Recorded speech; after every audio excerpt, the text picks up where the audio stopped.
Hi everybody, we've already met this morning. I'm Louise Brownhill, Chief Learning Officer for PWC. Sorry Graham, I know you don't like the C word. Is Graham still here? I think he might have gone.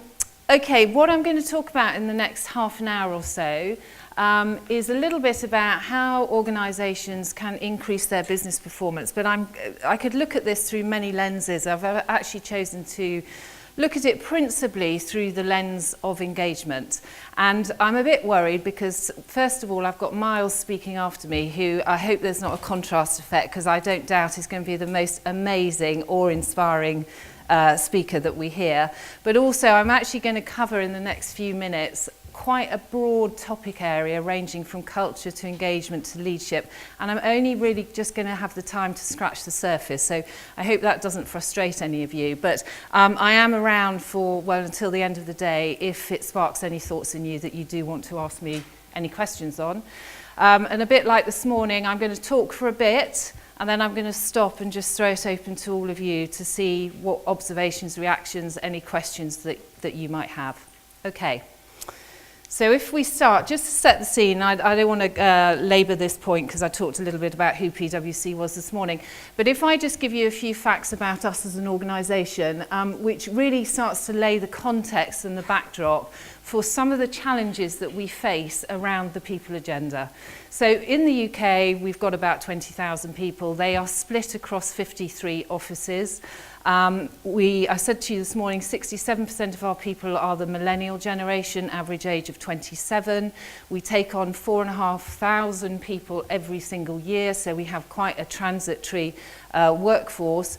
And let's not forget we're a partnership, so we have near on 900 partners who all have an equity in the business, so that they feel gives them the right to have a point of view and to be part of the decision-making process. So the risk in that is we could just fall over with bureaucracy and we could be glacial in our decision-making because of the number of stakeholders that we have to, or I have to, engage with in my role to get major strategic decisions to be pushed through. So that's a little bit of some of who we are, but really to start to lay some of the challenges. Again, I'm not going to labour this point. This is a very informed, sophisticated audience. We all know about the VUCA world that we live in. This slide is just a reminder of what some of those challenges are. And again, just to build on another layer of context, you know, within this, we've got, in some places, an ageing workforce. Some places we've got the millennial generation. I have my own view on that. Are they as different as we are led to believe? I'm not totally convinced. But then, needless to say, we do have them. We've got, obviously, the rise of the East, the power in the East. We've got increasing technology. This world, I think we'll all agree, is a place that none of us have been before. We're in uncharted waters. We're going to have to experiment a bit. Some things that we do are going to work. Some things that we do aren't going to work. But what we do know is we've got to have strong leadership at all levels. I'll come back to that. And we have to be able to have the ability as organisations to be agile and to evolve ourselves as and when the world changes pace again. Putting another layer on top of that, and this is my final layer, PWC recently did a global survey talking to CEOs of multiple organisations. The statistics here is the UK cut of that global CE survey. So what is front of mind? What are the three most important things that are front of mind in all of our CEOs at the moment? Well, it boils down to these three things. The first place is workplace culture and behaviours. Secondly, where is our pipeline of leaders of tomorrow going to come from? And actually, being a development person, are our leaders of tomorrow going to be the same as our leaders of today? No. So what do we need to be thinking about around that?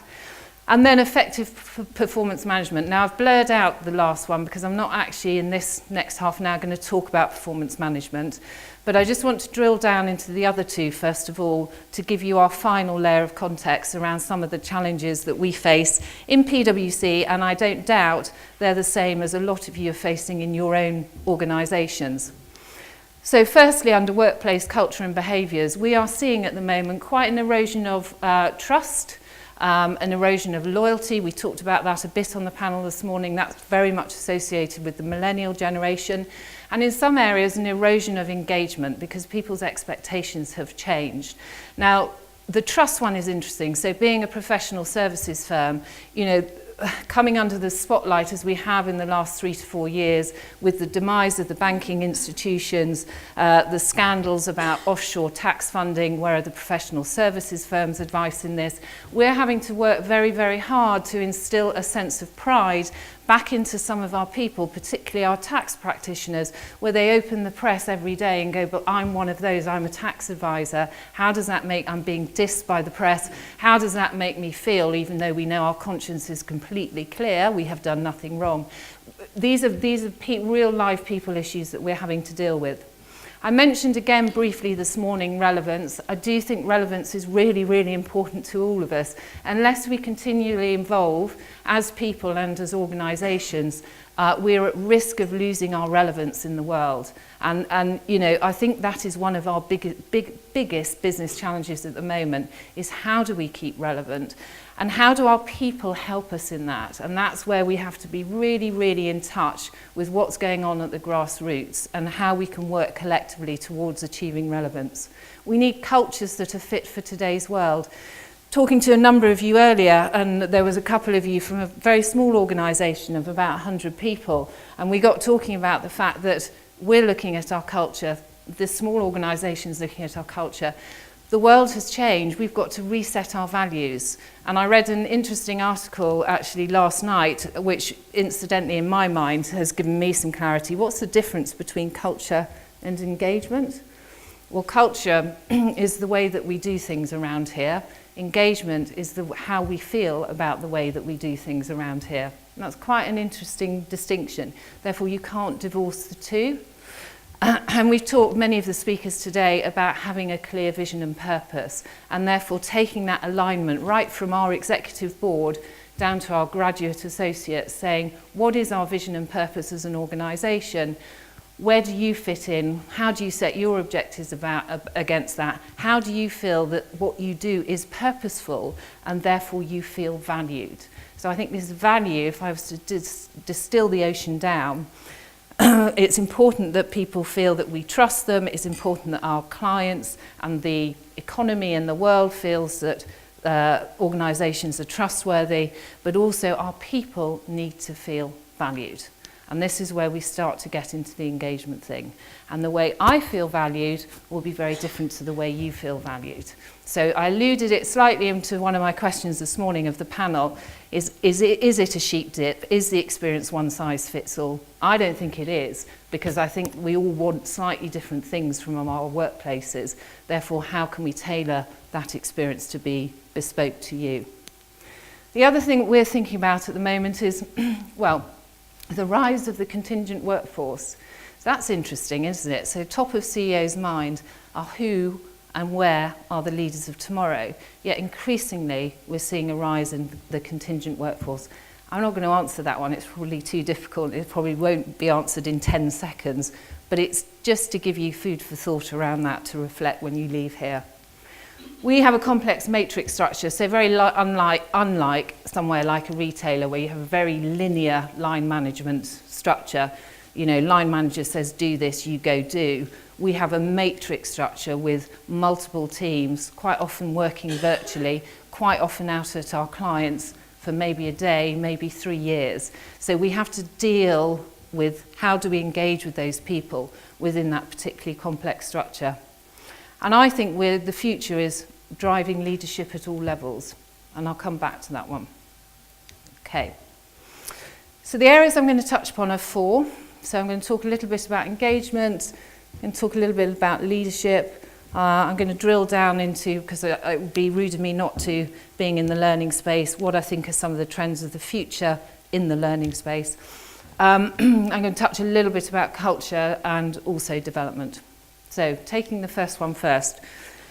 Again, this is not new to any of you. We've talked about the sort of value profit chain this morning. We call this the loyalty circle, but I'll just share with you a piece of work that we did about 3 or 4 years ago now.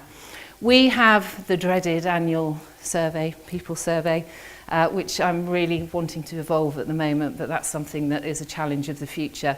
But we have a people survey that runs once a year, 80 questions. What we do is we then rank our 53 businesses in the UK from top to bottom, highest engagement score to lowest engagement score. And we did a bit of work on this 3 or 4 years ago, because when I was appointed to head of engagement at that time, 4 years ago, it really troubled me that any partner I spoke in the business, it really troubled me, said, engagement, nice to have, got busier things to do. Isn't that an HR pink and fluffy thing? And I sat down with my team and I said, we fundamentally have to change this. We're a very data, rational, analytical firm. Therefore, to play to our stakeholders, we have to produce data in a compelling way, in order for them to change that perception. So we worked quite hard at this about 4 years ago. And we looked at our people survey, we ranked all our businesses, and we did quite a well-known Gallup methodology, which is called quartering, which some of you may know about, which is where you take the results of the top quartile and you compare them against the bottom quartile. And actually what we found unanimously was quite interesting. So the top quartile had 3% who were higher, so the highest engaged top quartile, had a 3% higher client advocacy, were breeding much more loyal clients, and had a 6% more profitable line. And we couldn't ignore that. And I can remember the day when these stats came through, and we said, well, that's textbook stuff, isn't it? So we started to engage again with our stakeholders, and suddenly, 4 years ago, the penny started to drop. And engagement now goes to the board twice a year. We take a paper to the board, and we have an hour and a half discussion on it. It's become business critical. The other thing that we found in our people survey at the same time, and we refreshed this year on year, is we looked at those highest performing quartiles again against the bottom, and we compared the leadership scores in there. And we have about 10 questions on leadership, and they're not individualised. It's leadership quite generically. How do you feel about the leaders in your business? Do the leaders you work with inspire you? Do the leaders you work with role model the right behaviours? Those sorts of questions. And again, textbook stuff, we found there was a linear correlation, between strong leadership and high engagement. So again, that was quite an aha moment a few years ago. And so what we then said is, well, we've got to do something about leadership. So I'm now going to move into leadership development. And I think this is very current still today. So we said, right, okay, there's something in this leadership.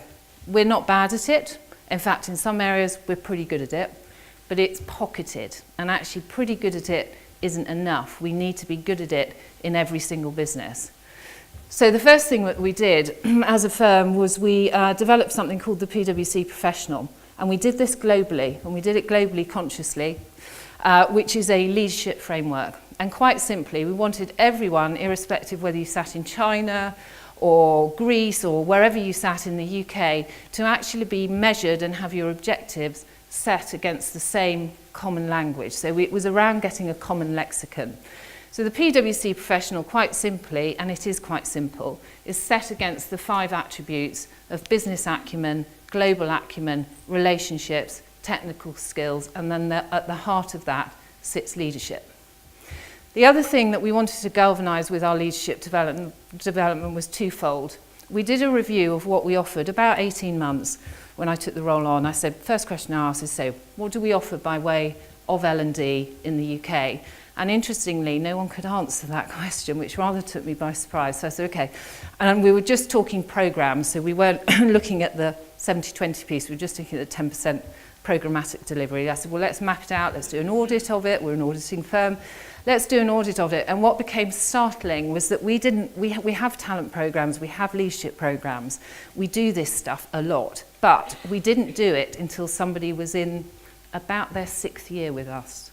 And that wasn't right. So we suddenly said as a leadership team, we've got to push leadership development to be at a much earlier point. Okay? People come to us out of university, take on 2,000 of our 4.5 graduates per year. They come out having learnt the theory of leadership in a lot of their degrees, and then we don't do anything with it. So we've spent the last year really investing in the leadership development of our much younger people. And it's all around being authentic, being yourself, and actually being inclusive in the way that you lead others. Just want to pause here as well, because just in terms of what I see are the trends of learning more broadly going forward into the future, I think we're in a very different place at the moment, and I think it's interesting if we all believe in, and I'm making a massive assumption we all do, that the 70-20-10 approach to learning is the right one. My organisation, and I don't doubt other organisations, really put most of their investment in the 10%, yet the 90% of learning surely is the significant bit that we're not doing enough on. So we are looking very much at the moment, how can you create a stronger learning culture? The way that we will offer our learning to people in the future will be different. Classroom will always have its place, particularly in the soft skills area, because if you learn anything online or through a textbook, you're always going to have to practice it through role plays, etc. So it's never going to go away completely. But we are seeing a massive shift to digitalising learning.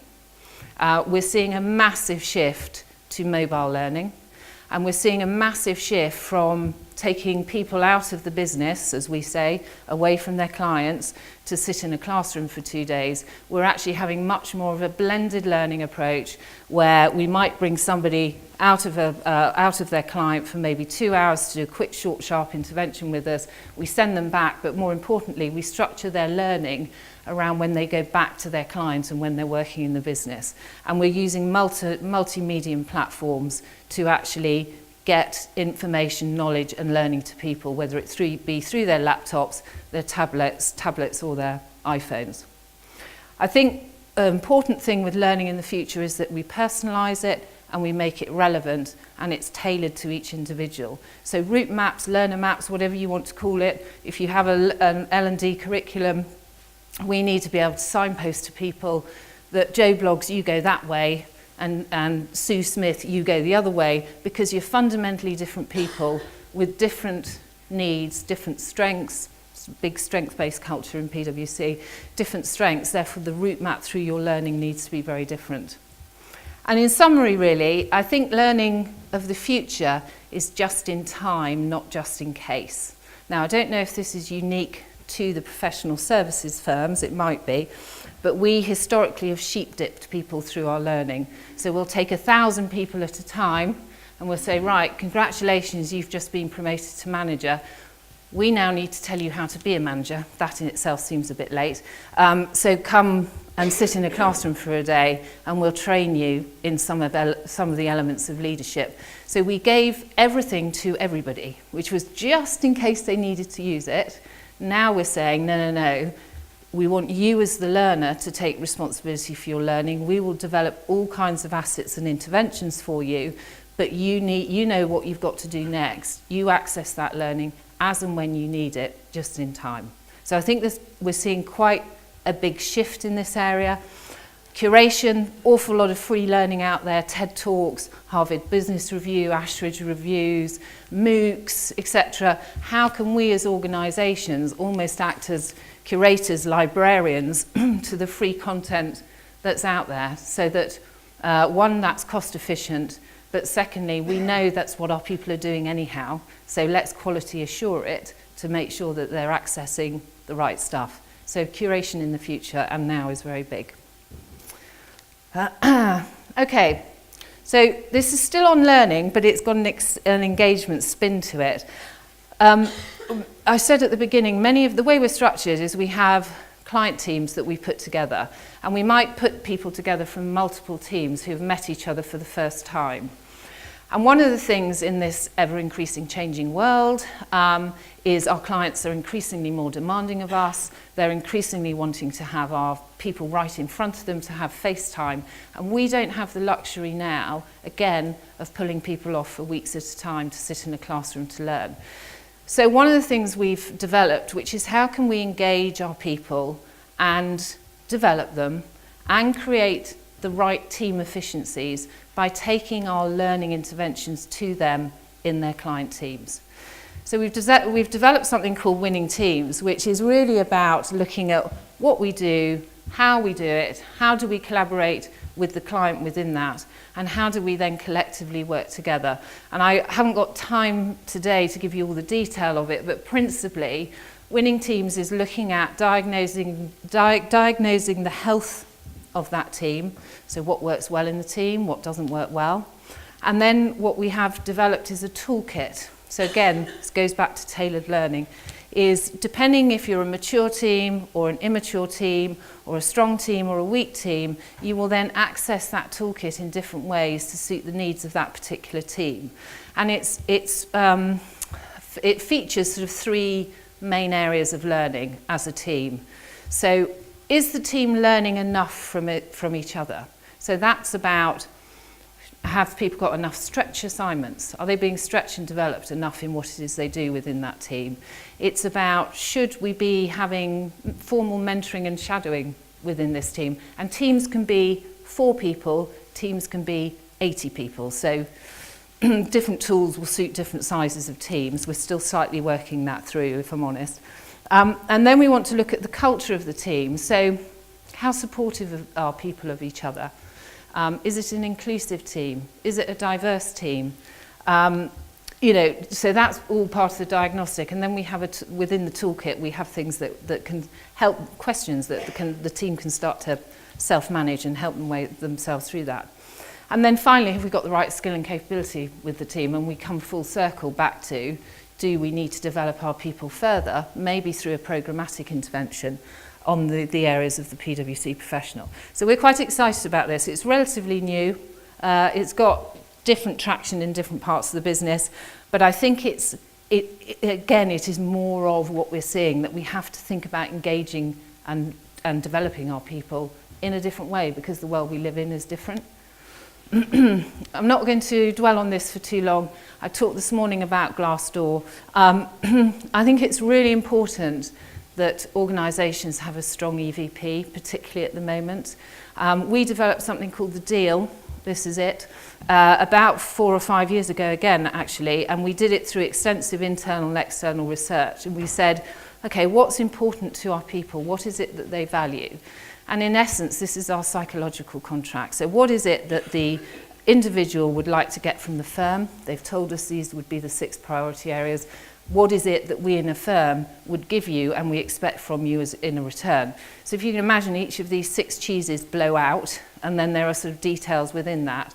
And the idea is that people, every single 20,000 people in the firm, bar the chairman, would actually sit down with their people manager and have a constructive and informed conversation about what this deal means for them. And the deal evolves instantly. So depending where you are in the stages of your life, reward might be more important to you because you want to buy your first house, okay? Personal growth might become more important to you as you're getting your first foot on the sort of career ladder. You want to learn. That's the millennial mindset. So different things will have different resonance with people at different points of time. We're at the stage here where the deal's been very impactful. It's a very engaging tool to have something like this because it forces you to have a conversation with your manager, and we know managers, a couple of speakers said them this morning, are the most important people for keeping employees in the organisation. For us, we now need to refresh this. 4 or 5 years in, with everything have changed, we need the blowouts, the detail behind this. I don't doubt we've got to refresh. I'm nearly finished on my slides because I did get a 10-minute warning 10 minutes ago, probably. Just a quick quote, been lots of quotes today. Engaging the hearts, minds and hands of talent is the most sustainable source of competitive advantage. This stuff is really important. We're working quite hard to develop a distinctive people and culture. Many speakers have talked about this morning. For me, I think the really important thing is to understand both your people's and your organisational values, and whether in fact there's an expectation gap between the two. That's the OD piece of work that would then need to happen to make the two better align. Look at your systemic system. So, does your performance management, does the way you reward people, the way you recognise people, do they all align to those values and behaviours that are on the wall? Because if they don't, you will create a bigger expectation gap than if you didn't have them at all. So I think food for thought. Empowering our people to get involved when you're developing value sets or behaviours, or resetting your culture and your vision and purpose. And again, through this, driving change to always retain that authenticity of leadership and an inclusive mindset to include everybody, irrespective of grade. We're quite hierarchical, irrespective of grade or where people sit in the organisation. And then finally, we have by no means nailed this. And I was reflecting this morning, I'm not quite sure what this list is. So it could be one of two things. It could be lessons learned from when we wanted to develop our engagement strategy. It can also be lessons learned around what to do and not to do when you're driving any sort of change. So just to pick out a few things here, there is no silver bullet, and the previous speaker was referenced this as well. The way I look at it is you've got a paint gun and you spray the paint gun at the wall when you want to try something a bit different, and you see what sticks and you see what doesn't stick. Go with where the energy is, go where the things are sticking. Forget the other things, they're not working, all right? And we overcomplicate stuff, we try to do too much at once. Simplicity is the key thing. Less is more, and you can then phase what you do thereafter. Really important to anchor engagement in the commercial agenda. It has to be business driven. It can't be seen to be HR driven. HR can business partner and be like the wife behind, this is terribly sexist and archaic, I'm realising as I say it, but in the olden days, the wife behind the successful businessman. That's kind of HR's role in getting the business to front this. Leadership we've talked about, vision and purpose we've talked about. Number 6 is interesting. So I'm driving a lot of transformational change in L&D at the moment, a huge volume of change. And I've sort of rather surprised myself, but I haven't in a way, at how much you really have to invest up front before you do anything in getting your stakeholders on board. And you need to build relationships with senior stakeholders at a very deep level. And it's worth that investment from, if nothing else, from a political point of view. If you've built a deep relationship with somebody who's a key influencer and they trust you, when you go back to them in the future to drive decisions forward, my God, your decision-making powers happen far, far quicker. So that's probably my biggest tip of all. And identify your influencers. They're not necessarily your leaders. So who are those people in the middle of the organisation, at the bottom of the organisation, who they've got something about them that they're either good at what they do, people like them, they have the ability to influence. Get those people on board early and work with you. And then you've got disciples of change or advocates of engagement at all levels helping you. A focus on the long term and create pull, not push. How can you get this to go viral? People saying, I want more, Louise, rather than saying, we've developed this great big 100-page book. There you go. So just switching that push and pull around. So I think that's me done. Have I got time for any questions or thoughts? Any of that resonate? Got some nods. Yes. Do you use a particular leadership model or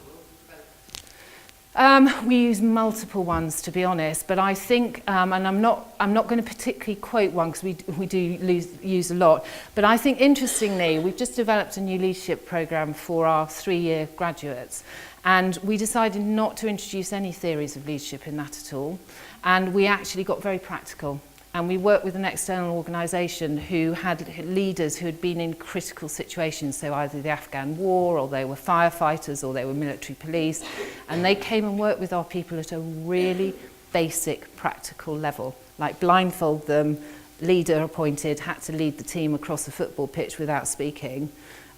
And it was hugely impactful. So I think we're moving, theory will have its place, but I think we have, because we're an analytical firm, we have over-theorised. Yep. Any other questions? Louise, good leaders in the world, who do you think stand out as good role models in companies today? Anyone? I genuinely would say, actually, and it won't be a name that people will know, is our current chairman, Ian Powell, is a fantastic leader. And I tell you why, and I know this because I've had a conversation with him about this, you will never see Ian walk down a corridor with a mobile phone in his hand or at his ear, because he says that automatically, whether I'm on my phone or not, makes me inaccessible. And he is a fantastic leader because he is genuinely in touch with his people, because he has that accessibility. So I think Oh gosh, I mean, it's a fantastic question, but I think we're all going to have a different view on who those different leaders are.